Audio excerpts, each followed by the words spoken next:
There's a piece of Nintendo hardware out there that doesn't look real. If I showed you a picture, you'd probably think it's a Photoshop gag, like someone stretched a GameCube controller in Microsoft Paint and gave up halfway. But it's real. Sold exclusively in Japan in 2002, it existed for one game and one game only. It's called the ASCII Keyboard Controller, and it's one of the strangest artifacts in Nintendo's history. Let's break down why this thing exists, why it's so rare, and then maybe play some Mario Kart World online with it. I really hope you guys enjoy this video and let me know which controller you want me to use next.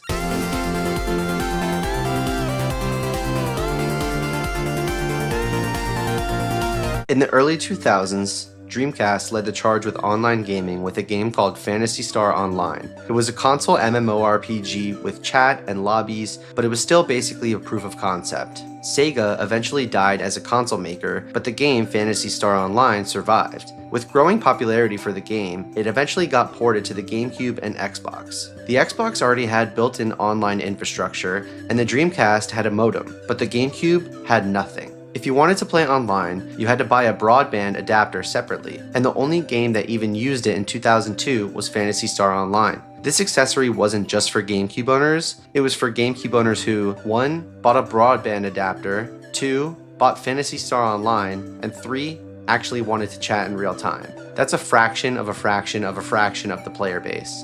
Oh yeah, and then there's me.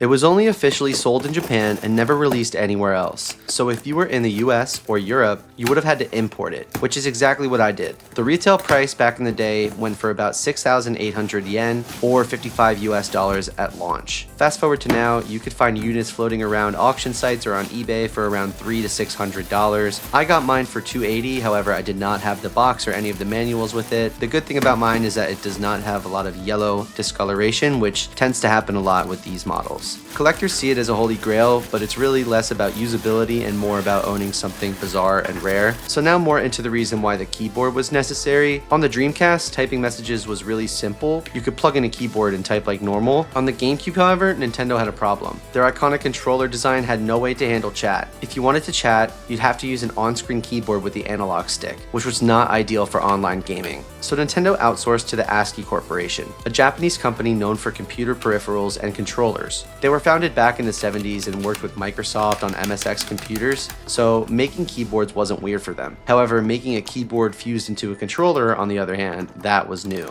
It basically looks like two GameCube controllers with a full keyboard slammed in between them. It has 81 keys, supporting both the Latin alphabet and Japanese kana. It has two separate plugs, blue for the controller input and white for the keyboard input. There's no rumble motor for vibration, which was most likely removed due to save space with a giant keyboard in the middle, and also interference with the key brackets. The build quality is surprisingly high. ASCII used genuine GameCube parts for the buttons and sticks, and some collectors say it feels indistinguishable from the real thing, until you realize your arms are social distancing. As for the keyboard itself, it's brutally cramped. The keys are closer to calculator buttons than PC keys. You make typing mistakes constantly, unless you're 8 years old with tiny hands. It's simultaneously both brilliant and ridiculous. In Phantasy Star Online though, this was a lifesaver. It was the medium to instant communication versus on-screen clunky typing. But outside of Phantasy Star Online, the keyboard did nothing.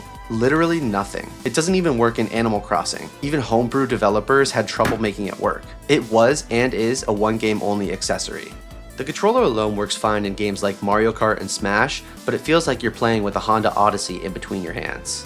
The ASCII Keyboard Controller is peak Nintendo weirdness. It was a solution to a problem that most people didn't even have, built for a game that most people didn't even play online. Nintendo's weirdest ideas aren't always practical, but they are what makes collecting fun. Now, let's test this thing out in some online Mario Kart World.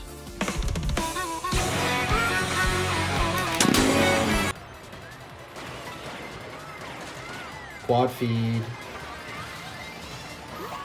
Oh, that's crazy timing. This controller is so big the more you look at it. I can't help but also think that the handles look like the dolphin character in Mario Kart World. Please tell me someone else sees that. Oh, getting all tangled here. It's so big and clunky. It's caught on all the wires. And we got Whistle Stop Summit. Okay, so Mario Bros. Circuit to Whistle Stop Summit. I don't know if this is a track you should run. It is, we got some bends and curves. I'm gonna try to run it, see how we do. Actually, no, I'm not. And I didn't even get an item. Doesn't matter this early in the race. I'm just gonna start collecting coins. Just kidding. I wonder if anyone knows, well obviously they don't know, but I'm the only one that knows that I'm playing with this keyboard. And when I do win a race, I will be the first person to ever, in the history of the world, win a game of, is that guy following me? To ever win a race on Mario Kart World with the ASCII gamecube,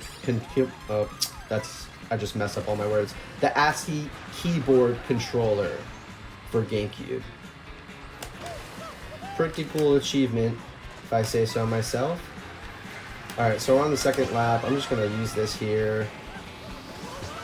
Try to smash as many people as possible. That was a 5 on shock dodge. So now we're in first. Wow. Alright, no dodge item. I was hoping for a horn right there. So we're just going to have to run this and hope for the best. Oh, thank God. These guys are taking first place. Oh, what? I got no indication of that. Interesting. I'm just going to use this. Oh, that could have been disastrous.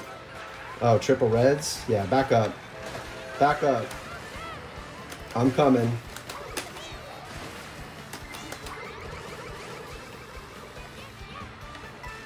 Sorry, Oscar. Just gonna have to pass you real quick. They're gonna try to be drafting me.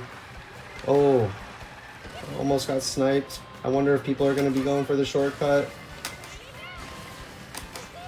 Oh, this could be it, guys.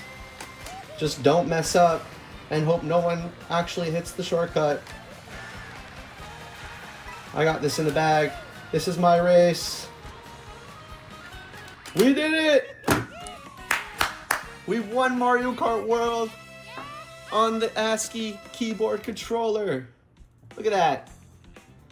First ever.